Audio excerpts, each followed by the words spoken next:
He was the guy who couldn't be killed or rebuilt or slowed down, at least on screen. One phone call off screen demolished everything he'd built, and he's never told the full story to anyone until now. Lee Majors, now 87, has finally spoken out loud what he kept to himself for decades. Not about the fame, not about the roles, not about the 3 decades of television that made him a household in 70 countries. About a woman, about a marriage that looked perfect on the outside and felt like something slipping through his fingers on the inside. And about the time he asked one common thing of someone that he could trust. A request so small, it barely registered at the time, that changed everything. What he lost. You first have to understand what it took to build a life worth losing something that precious. Not that Lee Majors began life with privileges. Harvey Lee Yeary was born April 23, 1939 in Wyandotte, Michigan. His father died in a steel mill accident before he was born. His mother was killed by a drunk driver when he was 18 months old. By the time he was 2, he was an orphan raised by an aunt and uncle in Middlesboro, Kentucky, who gave him everything but the truth of his origins. He learned it as a teenager, alone in the house, from a box of old newspaper clippings in the attic. Most people would have fallen apart. Lee Majors decided to do something else. He would never give those who chose him cause to regret it. His football idol was Johnny Majors, from whom he took his name, Lee Majors. An outstanding athlete at Middlesboro High School, he earned a football scholarship to Indiana University, transferring to Eastern Kentucky University. But a back injury ended his sports career. He moved to Los Angeles, got into acting classes, and at 25 beat out more than 400 other actors, including Burt Reynolds, for the part of Heath Barkley in The Big Valley. For seasons with Barbara Stanwyck, who taught him 3 things that counted. Know your lines, hit your mark, keep your mouth shut beyond time. Those are the words he has been repeating for 50 years because they're the ones that really stuck. He married fellow Eastern Kentucky student Kathy Robinson in his first marriage, which ended in 1964, shortly after his move to Los Angeles to pursue acting. They had a son, Lee Majors II. The marriage was not strong enough to withstand the distance and the financial pressures of a young actor clawing his way from nothing. Kathy took their son home to Kentucky. Lee remained in California. The gap between him and his firstborn never really closed, and he has not said much about it, which is, in itself, a kind of answer. In the mid-60s, he made himself a recognizable face on the Big Valley, dating actress Patty Chandler for about 3 years. She appeared in an episode of the show. He had her pet boa constrictor on his California ranch. By all accounts, he was attentive and generous. That relationship ran its course. There was also, briefly, Sally Fields. Neither ever directly spoke about it, but Lee let the cat out of the bag in 1981 when he recorded the theme song for The Fall Guy and sang the line, "I've been on fire with Sally Field." He handed it over with the self-deprecating grin of a man who knew humor was the most graceful way to admit certain things. In 1968, Sally married Stephen Craig. That same year, Lee was about to meet the woman who would define the next chapter of his life and the chapter after that, and in some ways, every chapter ever since. His agent showed him pictures of his latest clients and told him to pick the best-looking girl. Lee studied the photographs, and he was not slow in his selection. The agent called her. Her name was Farrah Fawcett, 21 years old, fresh off the bus from Corpus Christi, Texas, with no credits, no connections, and a face that made people stop mid-sentence. Their first date was a train wreck. Farrah ordered a scotch and coke, and not knowing anything about alcohol, got sick quickly. Lee sat across from her. He didn't know if she disliked him or just disliked drinking. The following morning, he sent 13 yellow roses. She said she'd see him again. She melted into 1,000 pieces, she told People magazine years later when he came to pick her up. Love at first sight, she said. It's the result of somebody sending you 13 yellow roses after seeing you get sick on a first date. They found in each other a shared foundation. 2 Southerners who had come to Los Angeles with ambitions that were a little puzzling to the folks back home. She called him Big Grump Head. Before her career took off, she always came home in time to cook dinner. She was, as she would later describe herself, a very compliant person who just wanted to cook his meals, clean his house, and be dependent. That was the woman Lee wed in 1973. What he couldn't have known was that the very industry he was about to help her break into would change her so much that the woman who finally walked out was barely recognizable to him, and he'd opened every door himself. But first, 1973 brought something altogether different, the role that would make him a global phenomenon. Colonel Steve Austin in The $6 Million Man, a former astronaut rebuilt after a near-fatal accident with bionic implants that gave him superhuman strength, speed, and vision. It was broadcast in more than 70 countries. His face was on action figures, lunchboxes, and posters all across America. Children ran in slow motion, imitating him in playgrounds. For 5 years, he was the most famous man on Earth. What the show did that most of its contemporaries did not was, it made its hero truly conflicted. Steve Austin was more than just powerful. He was a man who had been remade without his asking, who lived with the burden of what had been done to him, who carried his remarkable abilities as a burden, not as a gift. Lee brought to that conflict a quietness that the part demanded and that he was peculiarly fitted to give. The $6 Million Man spawned a spin-off series in 1976, The Bionic Woman, which aired alongside the original series until it was canceled in 1978. Lindsay Wagner starred as Jamie Summers, Austin's love interest, who was also given bionic enhancements after a near-fatal skydiving accident. The two shows had crossover episodes, shared characters, and a chemistry between their leads that was all business. And all business was good. Later, Wagner said, Lee was one of the most generous performers she worked with, always more concerned with making the scene work than with making himself look good in it. He used his standing in the business to get Fawcett a guest spot on Owen Marshall, his own series, in this period, giving her a visible credit at a time when she had very few. He was, by all accounts, fully and genuinely supportive of her ambitions. He pushed her toward opportunities. He opened the doors, and in 1976, cast her as Jill Monroe, Charlie's Angels. He was excited about the opportunity, even as it was becoming clear that the show was going to do something extraordinary to her public profile. What he could not have foreseen was the scale. Charlie's Angels was not just a hit. It was a cultural happening, and Fawcett wasn't just popular in it. She was the symbol of an age. The next poster, Fawcett in a red one-piece swimsuit, hair windswept, smile incandescent, sold 12 million copies, making it one of the most reproduced images of the 20th century. What very few people know, and what Lee has spoken of with pride, and something more difficult to name, is that it was he who chose that photograph. I chose the poster, he told People magazine, the well-known one. I picked the picture, but the fame had altered the architecture of their marriage in ways neither had been prepared for. Their schedules no longer coincided. He did 14-hour days on one set. She was working 14 hours a day on another. The days grew into weeks, and weeks into months.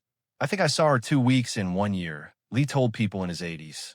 There was a year or so where, 2 weeks a year. That is not a marriage. That's 2 people at one mailing address. He encouraged her to exit Charlie's Angels after 1 season to pursue feature films. He believed in her talent and wanted the industry to take her seriously as an actress, not just as a face on a poster. The move also cost her a $7 million breach of contract suit from the producers. Her next 2 films, Somebody Killed Her Husband and Sunburn, were both critical and commercial disappointments, despite her $750,000 salary per picture. Lee had opened the door, and she had gone through it, and the room on the other side was not what either of them had thought. There are times where I think that maybe I created a monster, he said in one of his more candid moments. But then I know, deep down, that just isn't so. By 1979, separation was pretty much inevitable. What was not inevitable, what turned a painful but manageable ending into one that left a scar Lee has yet to heal, happened in Toronto. He was there in the fall of 1979, filming The Last Chase. He ran into Ryan O'Neal, a friend from the 60s when Ryan was on Peyton Place and Lee was on the Big Valley. Their friendship picked up easily, like 2 young actors who'd caroused together in their bachelor days, meeting again after years apart. By the time Ryan had to return to Los Angeles, Lee thought the bond was reestablished, and then he made the request he's had to live with ever since. She's up there all alone, he told Ryan, according to Ryan's own memoir. "Why don't you take her out for dinner some night?" Ryan paused. He knew how he felt, and he knew it was wrong. He didn't call for a week. There was a concert an artist Farrah liked, and he had his excuse. The rest of the story unfolded in the way these stories always do, with a momentum that neither person seemed or wanted to stop. Lee heard of it, as he heard of most things about his own marriage in that era from the outside. He went straight to Ryan when he couldn't ignore the truth anymore. Told him to back off. Ryan's answer was simple and final. "I can't do that. I love her so much." When People ran a piece on the whole affair in 1980, Lee said something he has rarely matched for honesty before or since. "I can joke and tease around a lot, but the bottom line is I'm lonely and miserable without her." Not hating on vulnerability, just stating facts. The divorce was finalized February 16th, 1982. Lee Majors walked away and left it all behind him. No drama, no memoir, not a word of publicity trying to position himself as the wrong party. He went to work. He had already begun production on The Fall Guy by the time the divorce was finalized in 1981. He played Colt Seavers, a Hollywood stuntman who moonlights as a bounty hunter, and he brought to the role the same physical ease and unpretentious charm that had made Steve Austin work a decade earlier. He also performed the theme song, The Unknown Stuntman, an intentionally self-deprecating song that became one of the most recognizable television themes of the decade. The lyrics acknowledged his own situation with a dry humor entirely characteristic of the working actor dealing with fame with his tongue slightly in his cheek. It was on the air for 5 seasons. He did it. He brought back co-stars from his earlier work. Linda Evans from The Big Valley, Lindsay Wagner from The Bionic Woman, Richard Anderson from The $6 Million Man. People he'd made something with and wanted to take with him, not leave behind. It was the act of a man who knew loyalty as a practice, not as a feeling. The Fall Guy made his point. Lee Majors wasn't just a man who had famous. He was a man who knew how to keep on keeping on. 3 separate hit series in 3 consecutive decades. The Big Valley in the 60s, The $6 Million Man in the 70s, The Fall Guy in the 80s. Few Americans in television have managed that. He married Karen Velez, a former Playboy playmate, in 1988, 6 years after his divorce from Farrah. They had 3 children, a daughter, Nikki, and twin boys, Dane and Trey. The marriage lasted until 1994 and ended in what their spokesperson called an amicable divorce, which in Hollywood tends to mean it was painful enough that both sides agreed not to elaborate. In the quieter years of his 50s, Lee took smaller roles, lived more privately, moving to Florida for what was essentially a decade-long hiatus from the center of things. He was not hiding, he was resting. There's a difference. He returned to the screen with some regularity in the 2000s. In 2002, he married Faith Cross, a model, actress, and writer, 30 years his junior, when he was 62. The difference in ages drew just the expected commentary. The marriage answered it, lasting more than 20 years now, the longest and most settled of his 4. They reside in Houston, Texas, from Machinery of Hollywood. In 2003, he had heart surgery for a blocked artery and came through it with the same matter-of-fact determination with which he had faced all other obstacles his life had thrown in his path. It's a record in Hollywood, he told People in 2019 when asked about his marriage to Farrah. He said it with the quiet satisfaction of a man who had finally got something right and was not going to make a production of it. He made a cameo appearance in the feature film adaptation of The Fall Guy in 2024, acknowledging his own legacy without begging for it, present without being needy, which is exactly the posture he's maintained throughout his entire public life. In June 2009, during Farrah's last weeks of life, Lee got the phone and called her on her 62nd birthday. They talked for 40 minutes. Her life, the cancer, everything that the years had carried between them without ever quite delivering it. Someone close to him later reported it, quietly, without fanfare, because that's the only register Lee Majors operates in when the things that matter most are at stake. Farrah Fawcett died on June 25, 2009. She was 62 years old. Her last words to him, Ryan O'Neal wrote in his 2012 memoir, were, "I love you."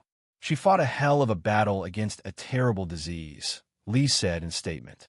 She was an angel on earth, and now she is an angel forever. Brief, polite, measured with the precision of a man who knew just how much to say and where to stop. When her will was read, there was one detail that no one had expected. Farrah Fawcett gave Lee Majors $100,000.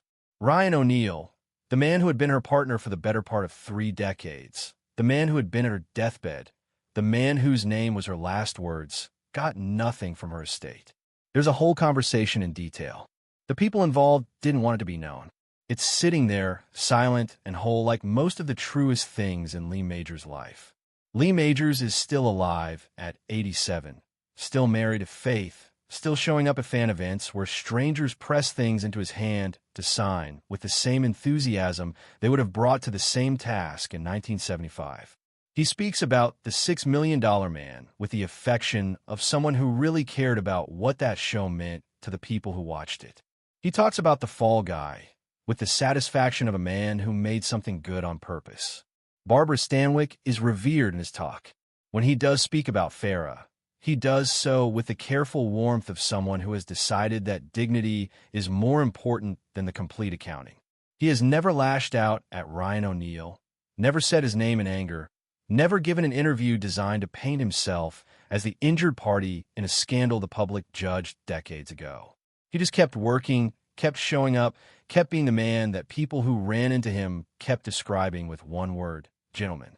Not the managed warmth of an image runner, the real thing, the kind that comes from knowing the cost of losing something and choosing not to turn that loss into a weapon. He was an 18-month-old orphan.